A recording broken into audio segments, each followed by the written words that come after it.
அது நாள் கடந்தும் பிள்ளையுடன் பேசும் பேசும் அது நாள் கடந்தும் பிள்ளையுடன் பேசும் பேசும். அன்றொரு நாள் மன்னன் சாலமனுடைய சபையில் ஒரு விசித்திரமான வழக்கு வந்தது. ஒரு பிள்ளை, 2 தாய்மார்கள், 2 பேரும் அது தன்னுடைய பிள்ளை என்கிறார்கள். பிள்ளைக்கோ தன் தாய் யார் என்று சொல்ல தெரியவில்லை. மன்னன் சாலமன் யோசித்தான்.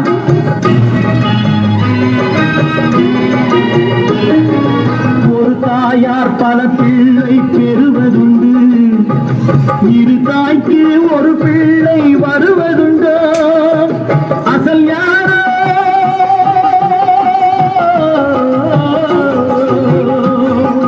நகல் யாரோ? அசல் யாரோ நகல் யாரோ அறியேன் என்று அதிசயித்த மன்னன் சொன்னான். முடிவில் ஒன்று, முடிவில் ஒன்று. 2 பேருமே இது தன் பிள்ளை என்பதால் யாரிடம் ஒப்படைப்பதென்று தெரியவில்லை. ஆகவே காவலா, இந்த பிள்ளையை ஆளுக்கு பாதியாக கொடு என்றார். காவலன் சென்றான், இடைவாளை எடுத்தான், அந்த மகனை இழுத்தான், வாளை ஓங்கினான், வாளை ஓங்கினான்.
உள்ளம் என்றும் தெய்வம் தெய்வம் அது